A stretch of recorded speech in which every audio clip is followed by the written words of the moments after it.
मंच पर उपस्थित आदरणीय जसवंत सिंह साहब, आदरणीय नेता प्रतिपक्ष,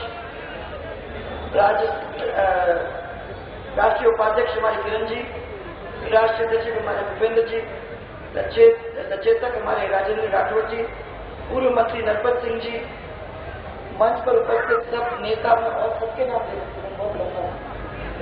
इसलिए सब लोगों को मंच के ऊपर सब बीजेपी के नेतागण, कार्यकर्ता बंधु और मेरे सामने इधर बैठे हुए और इधर सबको बैठे हुए चारों ओर भारतीय जनता पार्टी के सब नेतागण, कार्यकर्ता बंधु, आप लोग सबको मेरा झुक के प्रणाम, सबको बहुत बहुत प्रणाम। आज दिन भर और कल से इस क्षेत्र के अंदर दौरा करने का मुझे मौका मिला है, जगह जगह पे। और आज मेरा 12वां दिन है। कल ये यात्रा हमारी इस उदयपुर संभाग की खत्म हो जाती है। 12 दिन के अंदर आप लोगों के बीच में जाना, आप लोगों के साथ बात करना, आपकी आंखों में आंख डालना और आपकी बात को समझने की कोशिश करना, इसके लिए आप लोग सबने हमें मौका दिया, बहुत सारा प्यार दिया। जगह जगह पे लोगों ने आके गले से लगाने की कोशिश की, आवाज की, ऊर्जा दी, हौसला अफजाई की, और मैं आप सबको बहुत बहुत धन्यवाद देना चाहती हूँ हम सबकी ओर से, क्योंकि वाकई में यही चीज है जिसके पीछे हम लोग भागते हैं। आप लोग जो ये प्यार देते हो, ये हमारे लिए बहुत ही अमूल्य चीज है, और जितना आप ये प्यार दोगे उतना हम आपके पीछे ही भागेंगे। आप हमसे जो काम करवाना चाहते हो करवा लो, बस निगाह मत बदलो, साथ दो, आशीर्वाद दो और प्यार में कभी मत छोड़ो। यही सबसे हमारे लिए बड़ी बात है। मुझे याद है कि जब मैं राजनीति में पहली दफा आ रही थी तो राजमाता साहब तक थी। राजमाता साहब ने मेरे को ये कहा कि जब अपने क्षेत्र के अंदर जाते हो और अपने क्षेत्र के सब लोगों को परिवार जैसे मानते हो, उनके साथ बैठ के कभी राजनीति मत करना। जैसे परिवार के अंदर कोई राजनीति नहीं करता है, इन सबको अपना परिवार मानना और परिवार के अंदर कभी राजनीति एक दूसरे के साथ करने मत किसी को देना। मतलब उनका ये है, उन्होंने कहा देखिए पार्टी के लिए कभी एक भी नहीं होती, परंतु इस हाथ की ताकत ही है पार्टी। अगर आप इन नीति के तहत भी भेदभाव करना शुरू कर दो तो वो काम नहीं होगा जिस तरीके से होना चाहिए। उनने मेरे को ये कहा कि हो सकता है कि हमारी राजनीति अलग है, परंतु इस राजनीति के अंदर एक एक की जगह हमारे दिल में है।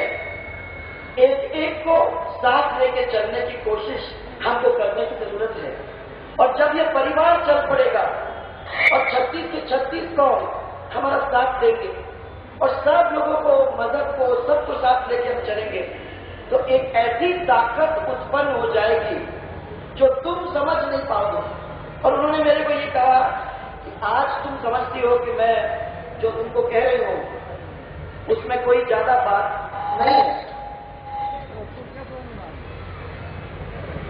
परंतु मैं आप तुमको कहना चाहती हूं कि जब मैं नहीं होंगी इस दुनिया में, तब तुमको मेरी याद आएगी और तुम तब उस बात को समझोगे जो मैं आज आपको कहने की कोशिश कर रही हूं। तो वाकई में मुझे आज वो बात समझ में आ रही है, तो है नहीं, परंतु ये बात सही है कि ये ऐसा विशाल परिवार है जिस परिवार के अंदर इतना सारा प्रेम है कि धिक्कार है उस पार्टी को जिसने इस परिवार को तोड़ने की भरपूर कोशिश की। एक जात को दूसरे जात से लड़ाने का काम, एक मजहब को दूसरे मजहब से लड़ाने का काम, पूरे इस परिवार को तोड़ के छितर बितर करने की कोशिश इस परिवार ने, इस पार्टी ने 62 साल से की।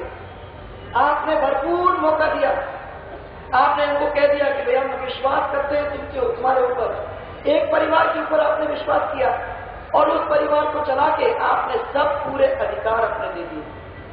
आप बैठे रहे, विश्वास करते रहे कि कभी न कभी ये बदल के आपके लिए कुछ करेंगे। दुनिया देख लो, दुनिया आगे चल पड़ी, परंतु हमारा भारत देश गड्ढे के अंदर पहले पड़ा और फिर गहरा गया और अब ऐसी स्थिति में जाके पड़ा है कि मैं समझती हूँ कि बहुत ज्यादा मशक्कत करनी पड़ेगी अगर कोई भी इनको वहां से निकाल के अपने पैरों पर खड़ा करने की कोशिश करेगा। राजस्थान जब पहली दफा हम लोग आए तो ऐसे ही गड्ढे में पड़ा था, उसको बीमारू प्रदेश लोग कहते थे। हमारे पूरे देश के अंदर बीमारू प्रदेश के नाम से जाना जाता था राजस्थान। और मैं आपको बताना चाहती हूँ कि मेहनत करने के बाद 3 साल के अंदर हमने राजस्थान को उस गड्ढे से निकाल के बाहर लाने की कोशिश की। और जब हम लोगों ने राजस्थान छोड़ा, जब उस कुर्सी पर मैं उतरी, तो मैं आपको कहना चाहती हूँ कि खजाना खाली नहीं था, खजाना भरा हुआ था। 5,000 करोड़ उस पर छोड़ के गए, 1,700 करोड़ अलग से छोड़ के गए। और जब ये खजाना मुझे मिला था तो बिल्कुल टुकड़ा साफ था, एक भी कुछ उसके अंदर नहीं था। और मुख्यमंत्री जो परिवार का अपने आप को मुखिया कहता था, राजस्थान की गौरव और राजस्थान की शान, राजस्थान का स्वाभिमान सबके पैरों के नीचे रोक के उसने छोड़ दिया।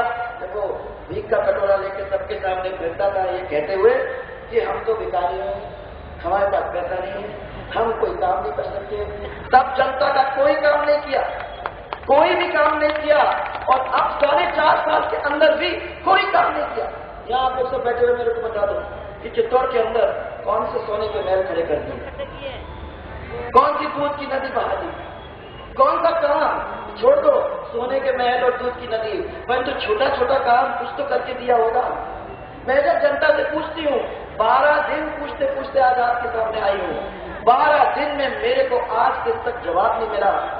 एक युवा मोटरसाइकिल पे बैठे बैठे जब मीटिंग खत्म हो गई थी तो वहां से निकल रहे थे, तो मेरी खिड़की के ऊपर हाथ देके बोला कि वसुंधरा जी अब तो तुम्हें ही आना होगा, हमारी हालत ऐसी खराब हो गई है, हम नहीं जानते हम कहाँ जाएं, हमारी जान बचानी है।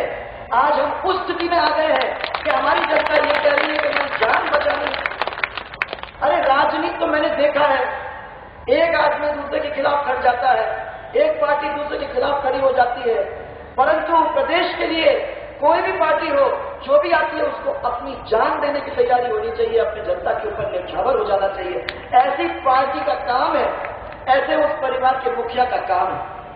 परंतु न्यौछावर छोड़ दो, बलिदान छोड़ दो, ऐसा कुंभकर्ण का नींद लिया है, 4.5 साल जगे नहीं है, 4.5 साल पैर ऊपर करके ऐसा सोए हैं कि जिस डिस्ट्रिक्ट से मैं निकली हूं एक भी व्यक्ति ने मेरे को ये नहीं कहा कि भाई साहब हमारा कोई काम करके इन्होंने छोड़ा है। कितने दुख की बात है, क्योंकि कोई भी प्रदेश चलाता है, मैंने जब चलाया था मैं आपको कह सकती हूँ कि चुनाव लड़े, चुनाव के अंदर मैं और मेरे प्रतिद्वंदी एक दूसरे के खिलाफ लड़े, परंतु चुनाव जीतने के बाद जिस दिन उस कुर्सी पे बैठने का मौका आपने हमको दिया तो उस दिन प्रतिज्ञा की थी कि यहाँ हम लोग सेवा के लिए आए हैं, राज करने के लिए नहीं आए हैं। गरीब की आवाज हम तक पहुंचे, उसकी आवाज को सुन के उसको जमीन पे लाने की हम कोशिश करने आए हैं। और बात ये स्कीम भेज दी, इतने सारे स्कीम हो गए, रोज रोज सुनते थे। मैंने सब लोगों से पूछा, मैंने कहा कि इतने सारे स्कीम हो गए हैं, मेरे को तो घबराहट होती है, क्या वाकई में जनता इतनी सुखी है? और अगर इतनी सुखी है तो कितनी अच्छी बात है, एक दफा जाकर देख के तो आए। और ये सोच के राज संकल्प यात्रा हमने निकाली। हमने कहा चलो वहां तो हमने देख लिया, जमीन पे जाके ये तो देखे कि हमारी जनता कितनी खुश है। हम उनके मुंह से सुनना चाहते हैं कि हमारे लिए बहुत अच्छे अच्छे काम हुए और हम सुखी। आज के बीच में 12 दिन से घूम रही हूं, मेरे को एक भी व्यक्ति नहीं मिला है। और मैं बार बार मीटिंग में कहती हूँ कहीं ऐसा तो नहीं हो कि आप मुझे खुश करने के लिए बात कह रहे हो, मुझे खुश मत करना, क्योंकि मैं तो सच्चाई और सत्यता को ढूंढने आप लोगों के बीच में आई हूं। इसलिए हम लोगों ने तय कर लिया है कि जोधपुर डिवीजन में 50 डिग्री गर्मी के अंदर हम लोग जाएंगे। वहां आपके बाड़मेर, जैसलमेर, जोधपुर पूरे इलाके के अंदर हम घूमेंगे। पर तो हमने तय करके हम जा रहे हैं क्योंकि हम देखना चाहते हैं कि वाकई में वो जनता के लिए इन्हें कुछ किया है कि नहीं किया। मैंने सुना, उन्हें आज आपसे भी पूछना चाहती हूँ, यहाँ आप लोग सब बैठे हुए, मैंने सुना कि बिजली का उन्होंने बहुत अच्छा काम किया था। इतना भी है कि 4-4.5 साल के अंदर बिजली के दाम भी बहुत बढ़े, परंतु लोगों ने ये कहा कि इतनी अच्छी बिजली मिल रही है लोगों को कि दाम बढ़ाने में और दाम का पेमेंट करने में कोई मुसीबत नहीं देगा। मुझे आपसे पूछना है, बिजली सही मिलती है आपको? नहीं। मुझे बताया कि आपके 7-8 घंटे बिजली मिलती है किसानों को, और करीबन 20 घंटे बिजली मिलती है हमारी माता बहनों को। जो घरेलू बिजली है मिलती है? मिलती नहीं है। और ट्रांसफार्मर बदलते हैं टाइम पे। ट्रांसफार्मर अगर जल जाता है तो कितने दिन के अंदर? हम तो 72 घंटे के अंदर करा करते थे, आपके कितने दिन में होता है? मैं ये भी सुन रही हूँ कि तब से लेके आज तक कोई नए कनेक्शन मिले क्या किसी को? किसी को नए कनेक्शन नहीं मिले। और अगर आपको उपकरण ले जाना है, गांव के अंदर अपनी बिजली लानी है, तो फिर बिजली विभाग को आप पेमेंट करो, आप अपनी गाड़ी लाओ, आप अपने वो तार लो, जो भी उपकरण है वो अपनी गाड़ी में रखो और वहां तक पहुंचाओ। क्या ये सही है? ये सही है? कोई टेम्पररी कनेक्शन किसी को मिला? आदिवासी इलाके के अंदर तो हम लोग टेम्पररी कनेक्शन भी दिया करते थे। कुआं गहरा करने के लिए, नया कुआं लगाने के लिए 2.5 लाख रुपए भी लोगों को दिया करते थे। परंतु मुझे नहीं लगता, आदिवासी बेल्ट के अंदर हमने पूछा था तो लोग कहते थे हमको कुछ नहीं मिला। फिर उन्होंने ये बताया कि गरीब लोगों के लिए हमने ये तय किया है कि 1 रुपए किलो गेहूं हम जरूर पहुंचाएंगे। आपको मिल गया होगा? गरीब लोगों को तो मिला ही होगा, नहीं मिला? नहीं मिला। परंतु ये तो बहुत सारा गेहूं बाजार में तो जा रहा है, उसका ब्लैक भी हो रहा है, ये भी हम सुन रहे हैं। और मैंने इतना गेहूं बाजार के अंदर आ गया है, शायद आप लोगों को तो नहीं मिल रहा है, पर बाजार के अंदर अच्छे भाव दोगे तो आप खरीद के भी ले जा सकते हो। इसी तरीके से 5 लाख घर उन्होंने बीपीएल परिवार को दिए, जिसमें 50,000 रुपए का एक मैंने सब लोगों को किस्त देने का उन्होंने प्रावधान किया है। आपको किसी को मिला? मिला? फिर महंगाई तो आसमान से निकल रही है, माताएं बहनें जीना दुश्वार हो गया है। मैं तो सबसे पूछी थी, एक मिली मेरे को रास्ते में जिसने कहा मेरे जेवर बिक गए, मेरा सब कुछ बिक गया और मैं अपने घर को सही तरीके से चला नहीं पा रही हूँ क्योंकि मेरा पति बीमार है, मेरे 2 छोटे छोटे बच्चे हैं और मैं अपने घर को सही तरीके से नहीं चला पा रहा हूँ। ये सबकी कहानी है, ये एक उसकी कहानी नहीं थी, सबकी कहानी है। परंतु उसको पूछने कौन आने वाला है? जब वहां एसडीएम और इनसे पूछा तो वो बोले कि साहब हम क्या कर सकते हैं, 60,000 पद पर कर्मचारियों के तो रिक्त है। मैं भले ही एसडीओ हूं परंतु मेरे पास एक ही तो अफसर है, जबकि मेरे पास कितने सारे होने चाहिए। वही एक अफसर मेरी गाड़ी चलाता है, वही एक अफसर से मैं अपना काम कराता हूं। मैं कहां जाऊं और क्या क्या करूं किसी के लिए? अब बताओ, अब ये परिस्थिति के अंदर कैसे जनता का काम होगा? हम लोगों ने अपने टाइम के अंदर अपने बच्चे पढ़े लिखे बड़े हुए तो उन लोगों को हम लोगों ने तय किया कि नौकरियों का इंतजाम हम करेंगे। आखिर सबसे क्या चीज हमारी गरीब जनता चाहती है कि हमारा बच्चा बड़ा होगा तो पढ़ लिख के बड़ा हो जाएगा, ऐसे बच्चे को नौकरी मिलना अनिवार्य है, वो मिल जाता है तो हमारा घर खुश है। उन बच्चों के लिए हम लोगों ने 10 लाख नौकरियों का इंतजाम किया, सरकारी भी गैर सरकारी, और ये कोशिश की कि उन लोगों को अच्छी नौकरी मिल जाएगी तो वो यहीं जब अपने राजस्थान में रहेंगे। आज के दिन पलायन कर रहे हैं लोग क्योंकि उनको नौकरी नहीं मिल रही। 50,000 से ज्यादा नौकरी 4.5 साल के अंदर आज तक नहीं मिली है।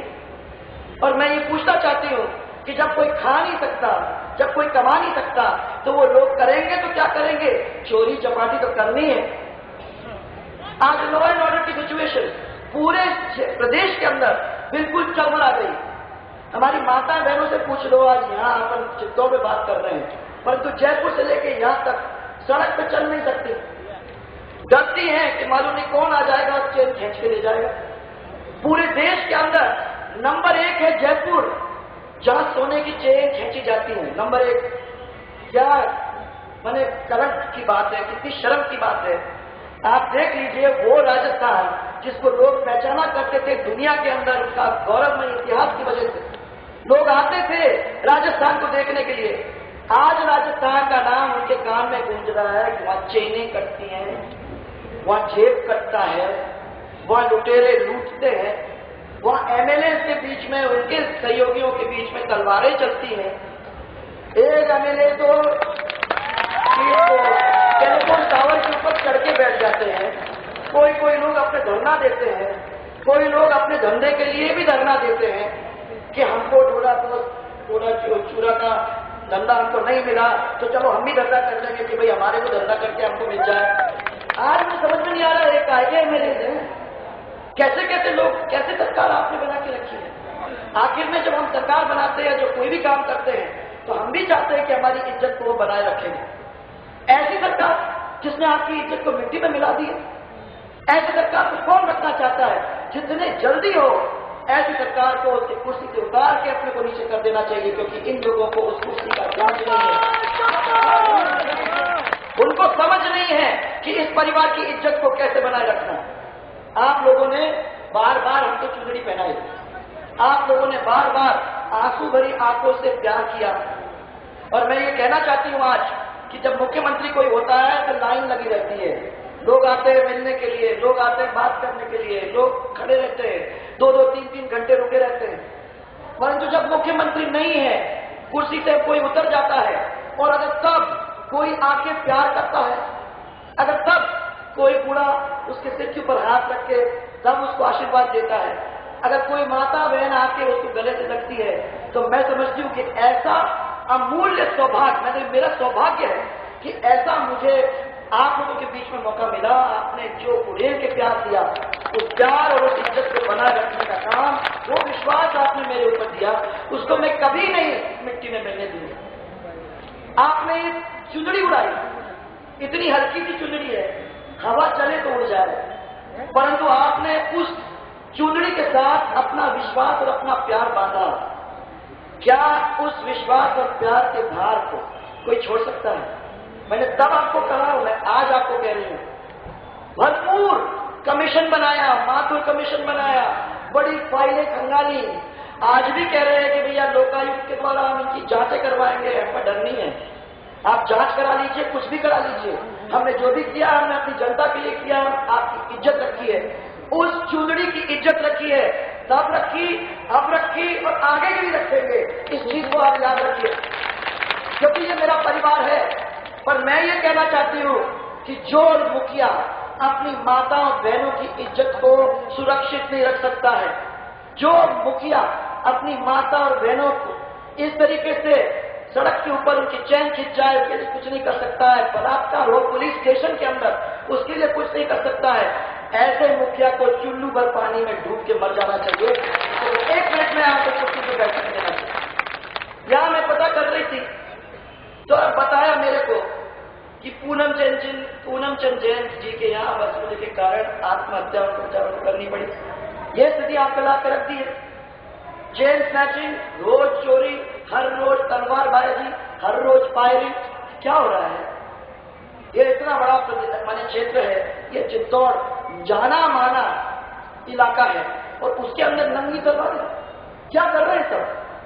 कौन सी सरकार चला रहे हैं? कि सरकार है ही नहीं, सरकार नाम की चीज अब खत्म हो गई। आप लोगों से मेरा हाथ छोड़ के निवेदन है, आपने क्या सपना देखा था माता बहने?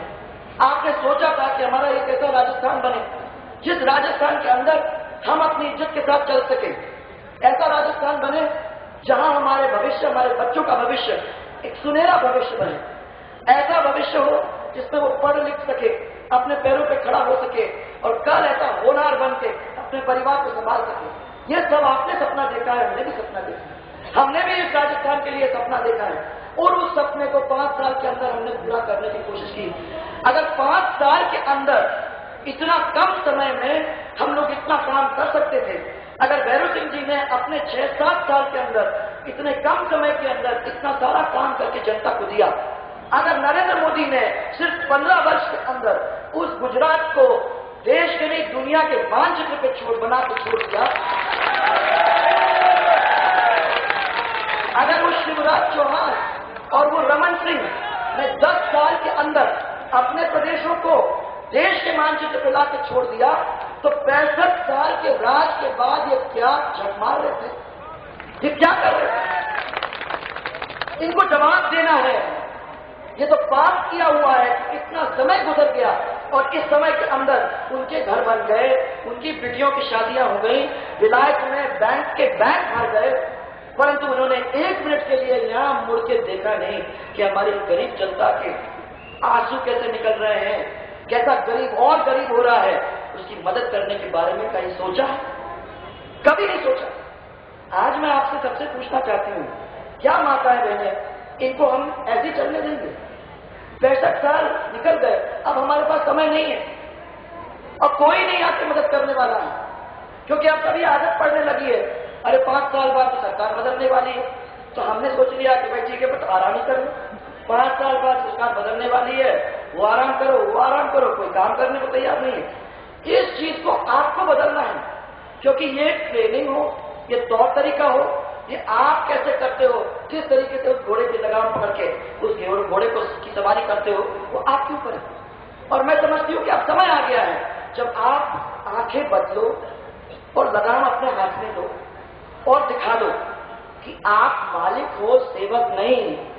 ये समय आ गया है जब आप खड़े होकर उनको कहोगे कि बहुत कर लिया आपने, ये सब नंगा नाच जो हो रहा है वो हम अब कतई नहीं होने देंगे। ये रोकेंगे तो आप, हम तो आपका सहयोग कर सकते हैं। कोई अगर मुझे ये कह दे, अरे मुख्यमंत्री ने बड़ा अच्छा काम किया, ये सब काम इस मुख्यमंत्री की वजह से, ये नहीं सही है। मुख्यमंत्री तो आगे आगे चल सकता है, परंतु जब उसके कैबिनेट के लोग उसका सहयोग करते हैं, उसके अफसर उसको सहयोग करते हैं, उसके जो व्यवसायी कारोबार जो है प्रदेश के वो माने उनकी मदद करते हैं, जो जनता साथ चल पड़ती है, और जब सब लोग तय कर लेते हैं कि भाई हम लोगों को बदलाव इस 5 साल के अंदर लाना है, तो वो बदलाव आपको आराम से दिखता है जो आपको 5 साल में देखने को मिला। तो क्या हम लोग वो नहीं चाहते?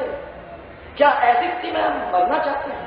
मेरा हाथ जोड़ के आप लोगों से निवेदन है कि अब बस, अब बहुत हो गया, अब अपने को हमारे बारे में सोचने की जरूरत है।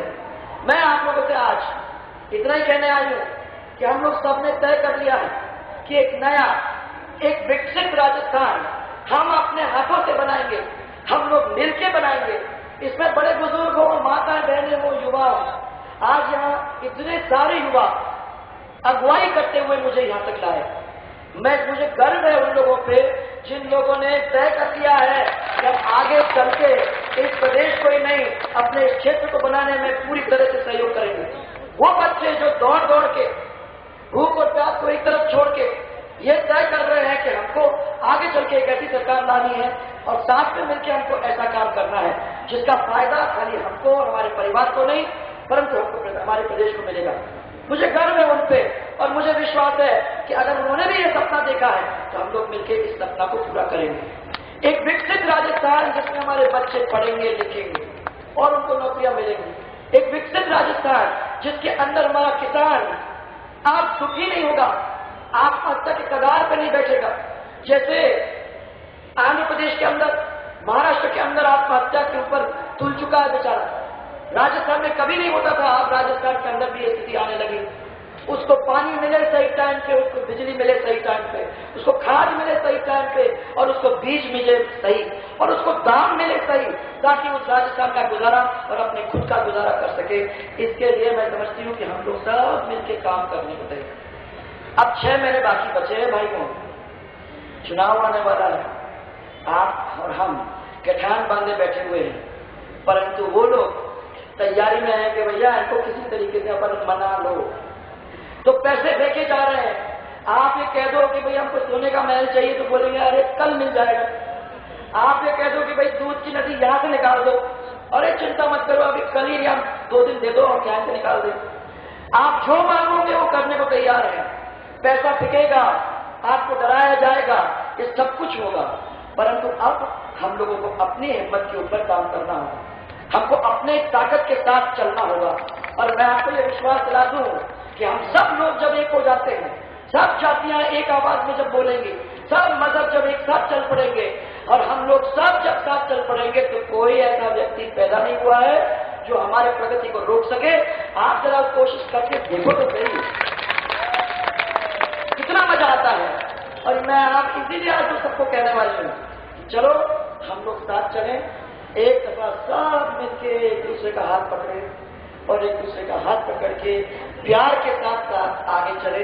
और मुझे विश्वास है कि आगे चलेंगे पूरी तरह से। जिस विषय के लिए हम लड़ने तैयार हो रहे हैं वो विषय में हम पूरी तरह से कामयाब होंगे।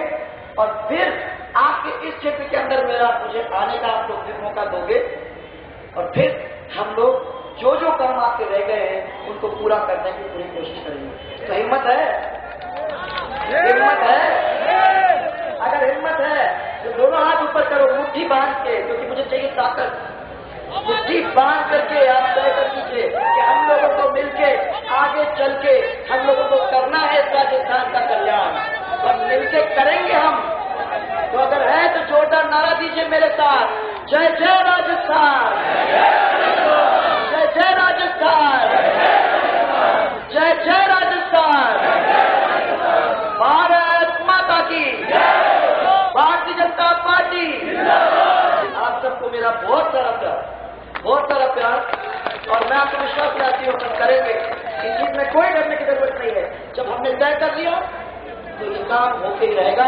इतना कह के आप सबको बहुत बहुत धन्यवाद देना चाहूंगी। आगे चलूंगी और वो सब युवाओं को मिलना चाहूंगी जिन्होंने आज मेहनत करके हम सबकी अगुवाई की। बहुत बहुत धन्यवाद करते हैं।